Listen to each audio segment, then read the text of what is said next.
So today we're going to do something a little different. We're going to start by talking about the minor nuclear explosion or implosion that's been happening at Unity.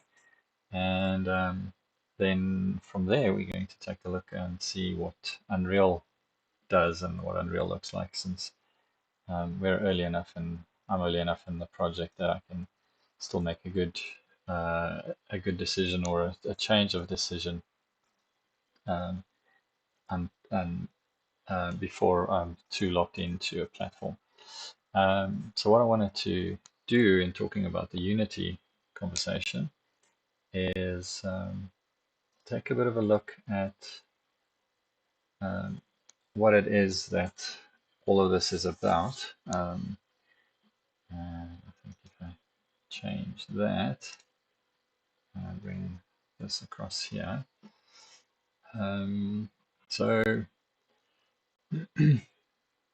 on the 12th of September, which was Wednesday, Unity decided to Unity announced that they were bringing in a new runtime fee effective 1st of January 2024, based on the fact or based on the statement that there is a Unity editor and a Unity runtime. And the runtime is what allows your game to run on multiple platforms, etc., etc. Now, here it says that the fee is based upon each time a qualifying game is downloaded by an end user. And I think this is where things already start getting a bit more interesting, because download does not equate to sale, especially in free-to-play models. So is that a good metric to be using to determine what you're going to be paying? And they state that that's because when you download the game, the Unity runtime is also installed. They modified the threshold, the revenue threshold. So where previously on Unity free, you could use Unity for free up till 100,000 USD. You now have to you can now continue to use Unity free forever, but once you reach a $200,000 revenue and 200,000 installs, the this install fee then becomes relevant. So then the next piece that started becoming a bit confusing, and I see that they've actually changed this.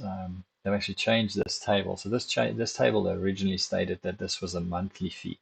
It said standard rate monthly fee, and I see that this has in fact changed, which I think is where first confusion started coming in, because now is this a fee that you're paying on a monthly basis, or is it like a monthly licensing fee? Unity are now saying that this is a once-off fee.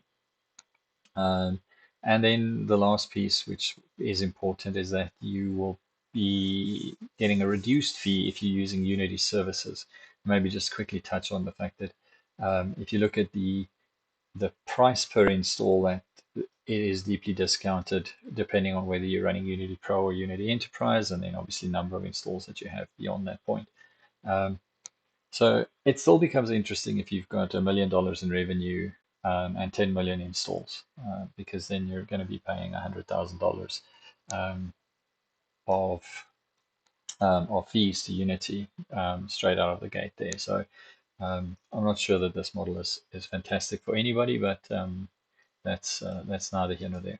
The big concern that I see with this is really to do with trust.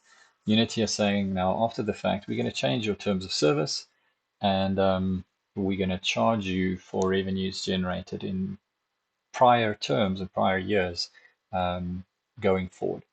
Is that ethical? Is that the right way to go? I'm leaning towards no, it's not really a good way to go about things. So that's kind of where I think it starts being challenging. The question of why Unity believe that they need to make more money out of their engine business, and they, by all accounts, are bleeding a bit of money. And depending on what you look at in terms of those numbers, it's quite interesting. So just very quickly, and this is some tweets that I picked out to talk through very quickly. very large number of employee growth. R&D spend has grown massively, sort of doubled in 2 years. Um, they've acquired Weta Digital and a couple of other acquisitions over this period. Their sales and marketing expenses have grown massively, and so on and so forth. So most everything has grown in 100 plus 100% year-on-year growth figures, while their revenue growth is only sort of 80%. So you can clearly see that there's some challenges with that, and their losses are adding up. There's just some numbers again relating to that. An alternative take on this is to look at the statement of cash flows, because you need to account for the fact that a lot of this actual cost is stock-based compensation. And when you take that out, then the numbers look a little bit more palatable, sort of a $60 million loss, which is a palatable number. That doesn't feel fantastically palatable to me, but I'm not Unity with $1 billion investment. And then some other comments. Unity used to make money before they had to go into sort of the hyper growth um, model of things, and so and it is quite possible that venture backing and looking for that hockey stick growth curve is leading to more spending, hopefully more revenue, and that doesn't seem to be panning out as they hope. Okay, there's some other further ironic tweets and some mentions of compensation for their executives, and you can see that I think questions are being asked about, if they're worried about money, is it because they, should they be paying their execs as much as they are?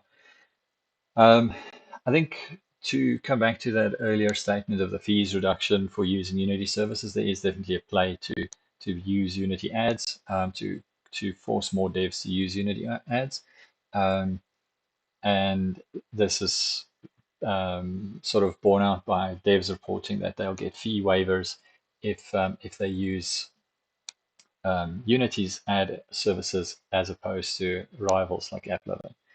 Um,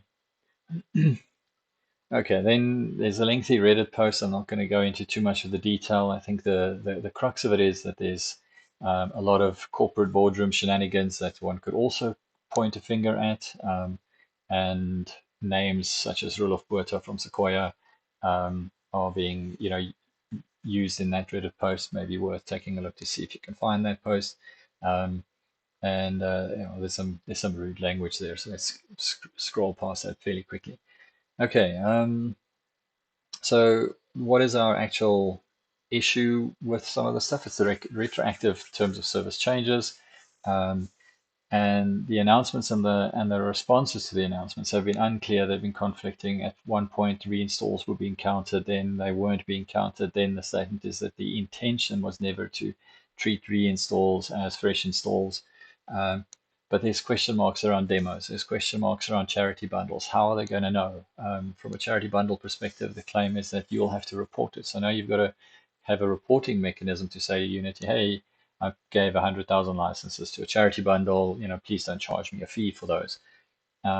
Installs on multiple devices will definitely be counted as multiple installs. What if you format a fresh install of a PC? Is that going to be counted as a fresh install? Probably.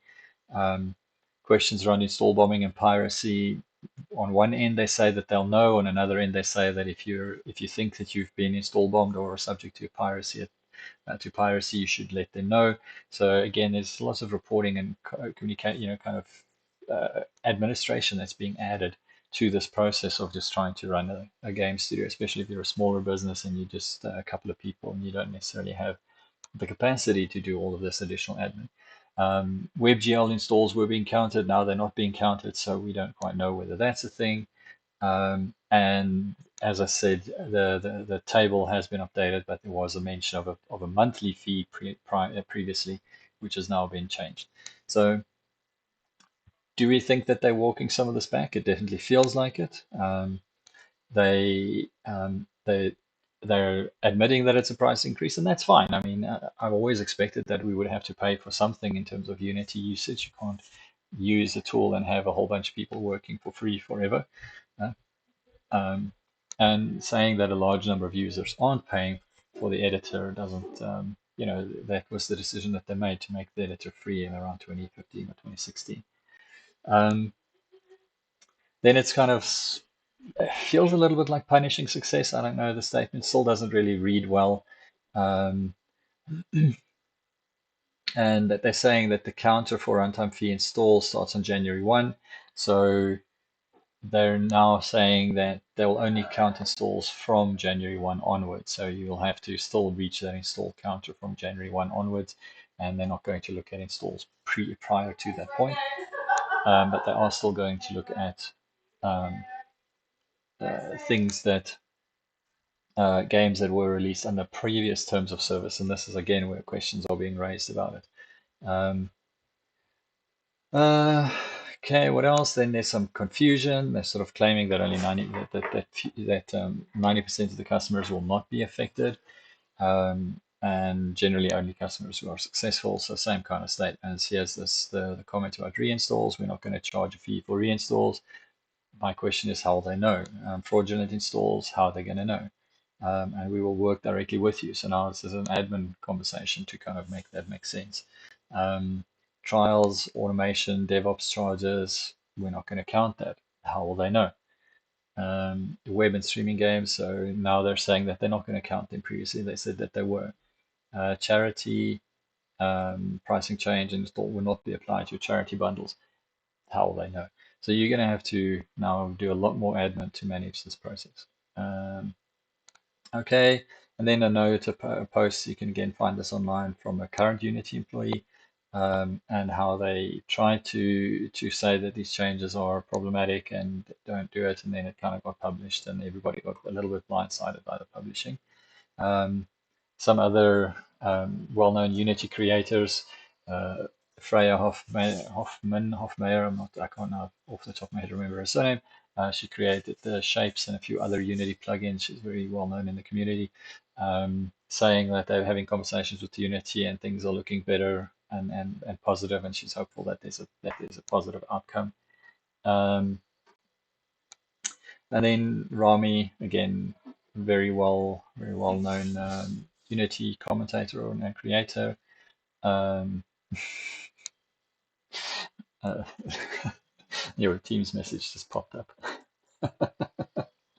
um, saying that it's a betrayal uh, of schools and studios and everybody else. Okay. Um, again, is it going to be a retroactive change? Uh, and some other comments about happy customers.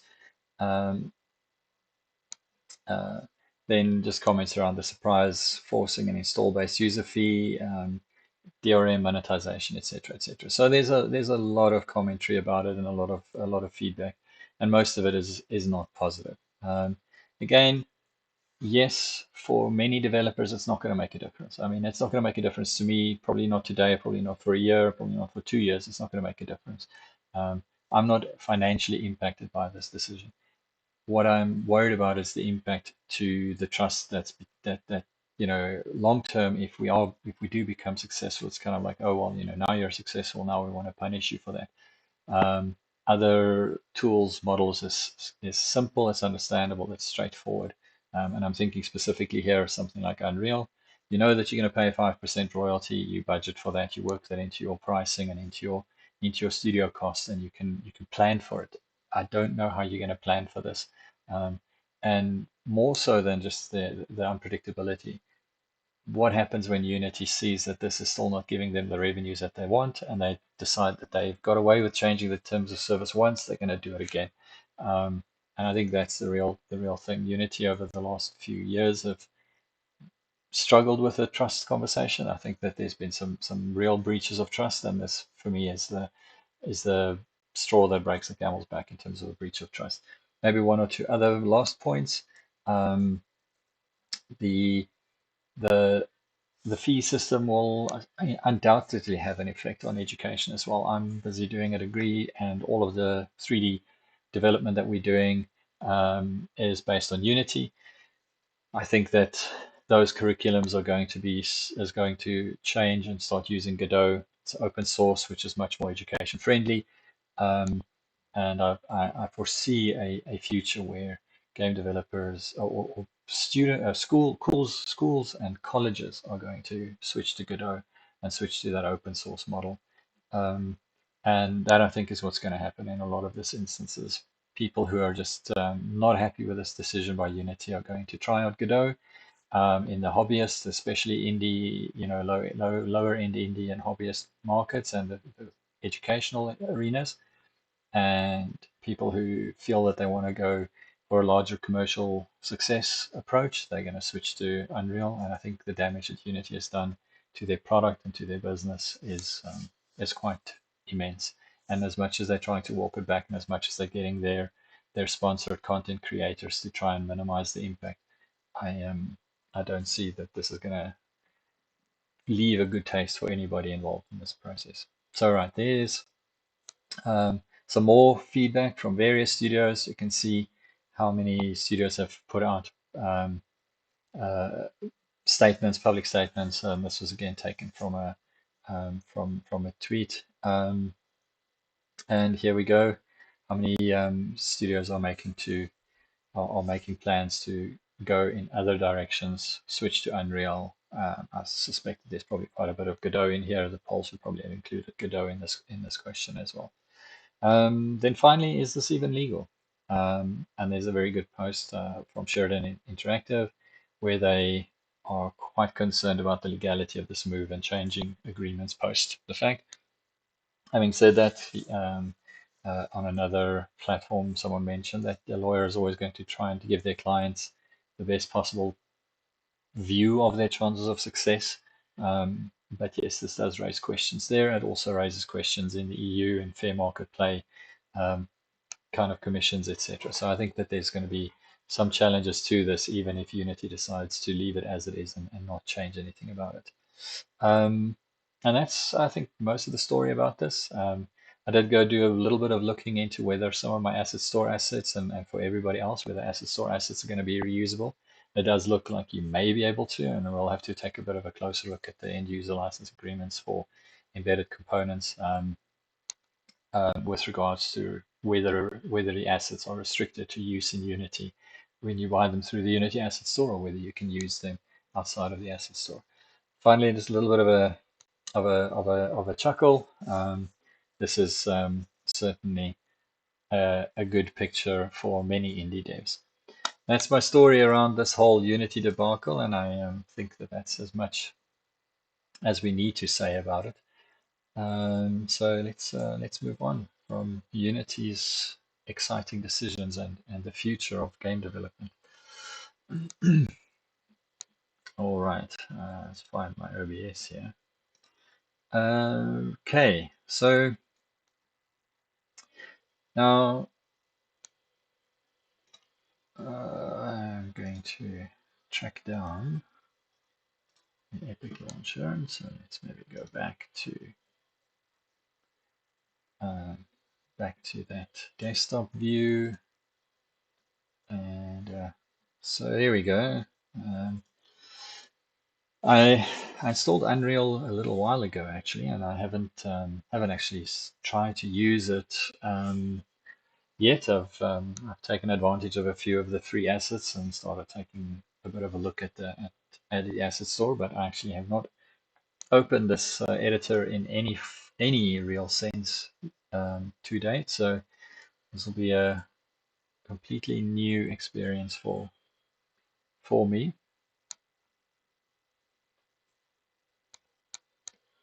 I don't expect that I'm going to get very far today. But what I am going to try and do is I'm going to try and build something for the Epic Mega Jam and use this opportunity to take to put some effort into building something for the Epic Mega Jam.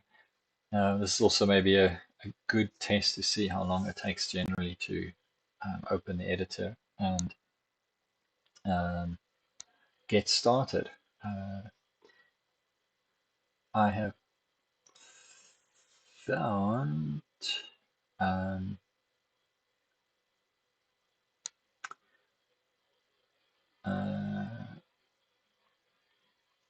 this site, but that's not the site that I'm thinking of. Where is the one that Hang on a second. While we're waiting for the Unreal editor to open, I think I have a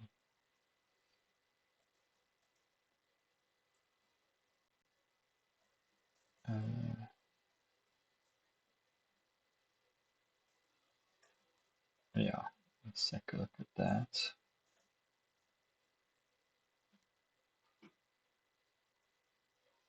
Send that to my desktop.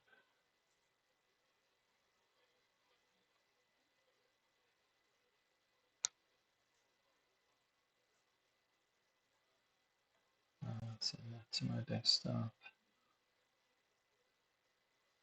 And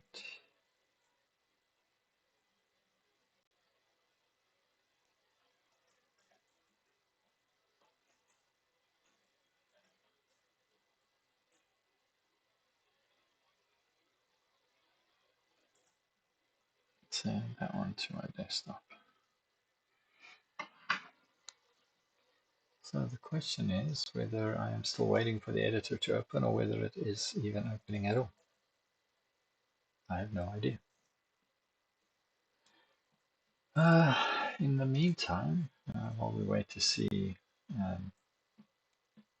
what is happening with the Unreal Editor, I'm just going to open up the Task Manager and see if somewhere in the background of my tasks, the Epic Unreal Engine is starting up.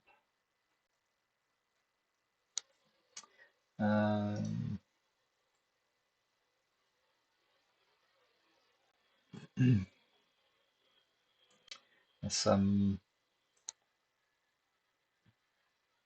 basic Unity tutorials from the Unity website. So let's hope that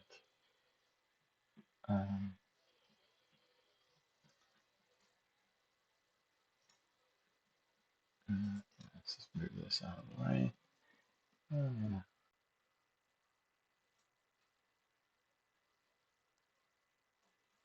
Click that button again.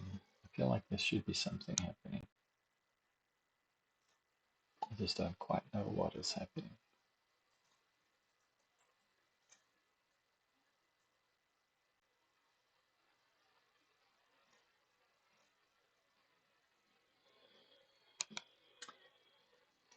All right, let's take a quick look and see what does the Unity engine actually look like. Oh dear, is it a video? It's a video. Okay, I am not going to watch a video on a video. That feels a bit daft.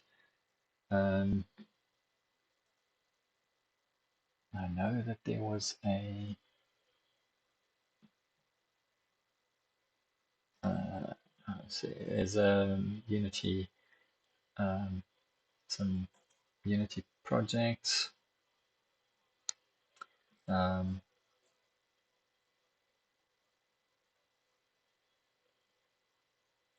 There we go. So a nice little vertical slice map. We can take a look at that. And a C++ guide, and obviously, I think my ad blocker is blocking it. This, I think, is going to be one of the pieces that'll be a little bit of a change for me. I've been writing most of my code in C# for the last several years, and so going back to C++ is going to be a little bit of a change, just trying to remember things like pointer syntax, having to use pointers and checking for null pointers. So yeah, some interesting things that we'll have to get our heads around, but hopefully it won't be too complicated. It is just code after all, so we should be okay. While that is taking its sweet time to start the Unreal Editor, and if it doesn't start soon, then we'll pause and come back when the editor is actually running. For the Unreal Epic Mega Jam, I just want to do that. Oh, goodness me. Oh, interesting.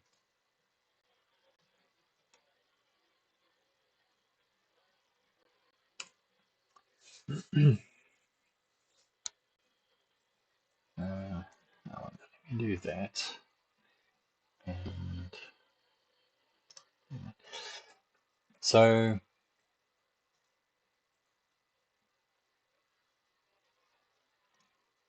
there we go. I think the Unreal Engine is just about to do something.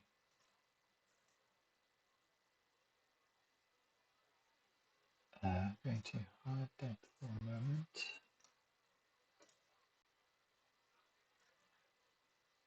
And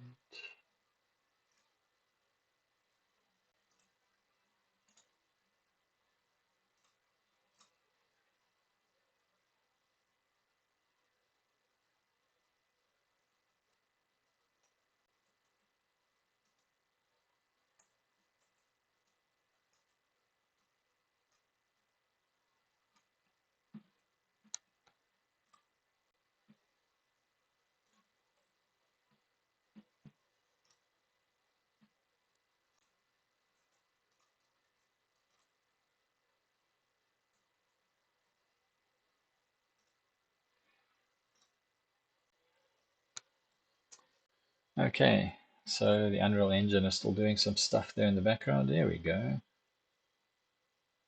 Something is happening. I'm not sure what that something is. Yeah.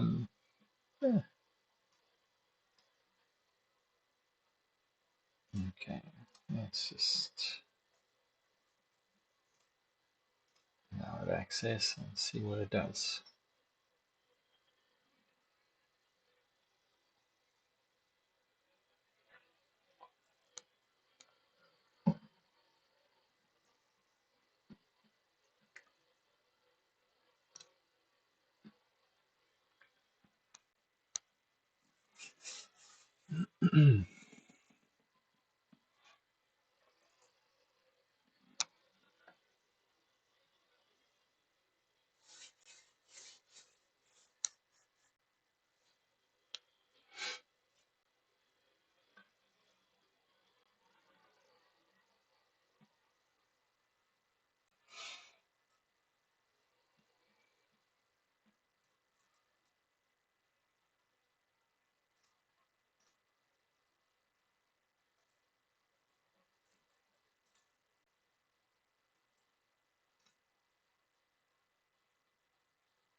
Okay, looks like that editor is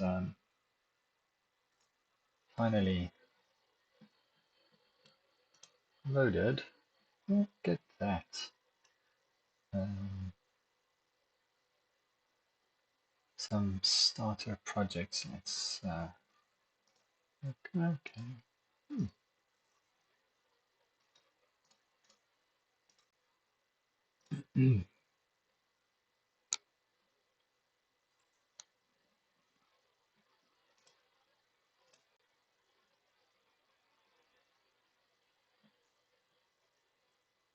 Okay, let's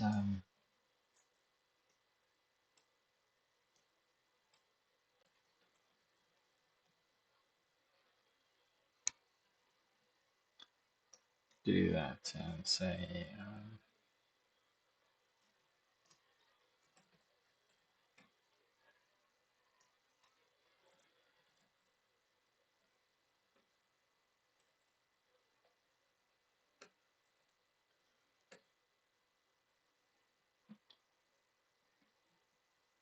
okay,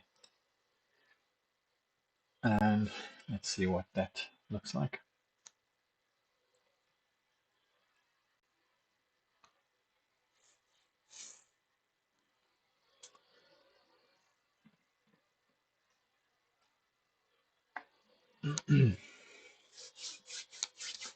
So the Epic Mega Jam started yesterday yesterday, about 5.5 hours ago. So, and it'll obviously then close next week, Thursday. Um, and I have no idea what to make for it. I should really try and make something small. I really struggle with making small games. Um, so we're going to try and make something small. And the first thing we want to do is just do a little bit of game design, get a feel for um, what it is that we're building. Hang on 1 second.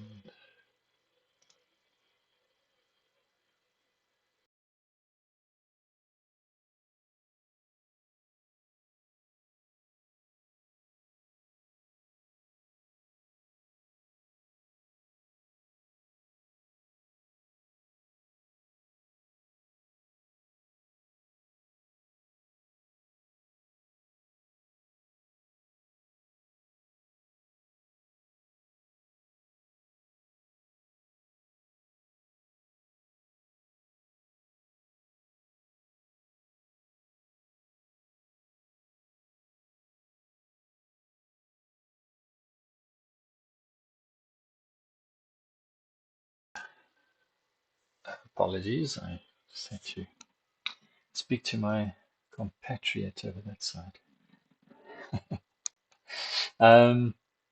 Okay, so let's see whether the Unreal Engine has loaded. Look at that, it's loaded.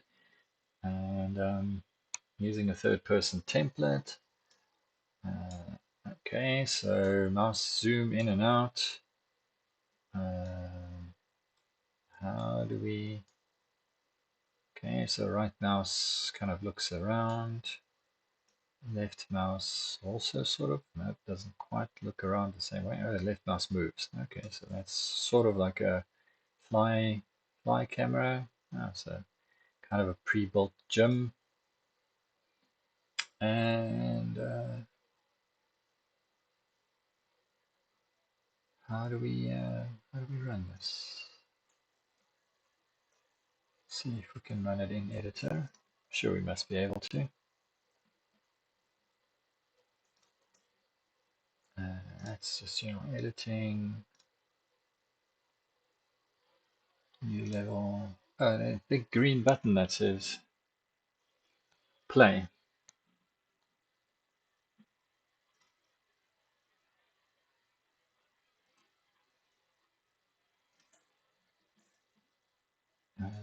Let's see whether the stream is still working good.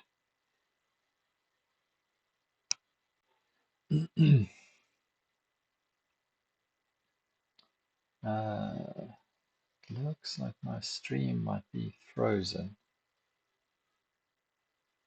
Is the stream frozen? No, I can see you in the movie. Okay. But I can see that. Oh, yes, okay. That's because I haven't gone back to that view. Okay, well, that's rather daft.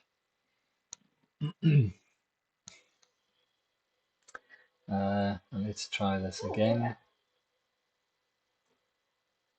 Alt P. Okay, so there's some shortcuts. All right.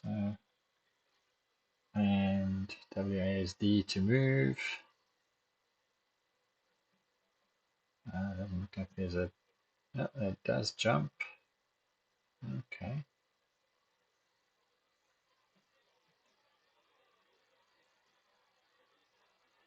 And looks like a little bit of physics. Okay, I can kick the box. It's better than kicking the bucket, I guess. And there we go. Oh, okay, well, first scene running in Unity, which pretty much means nothing because it was just clicking the button and installing the template. I have no idea what I'm going to do next.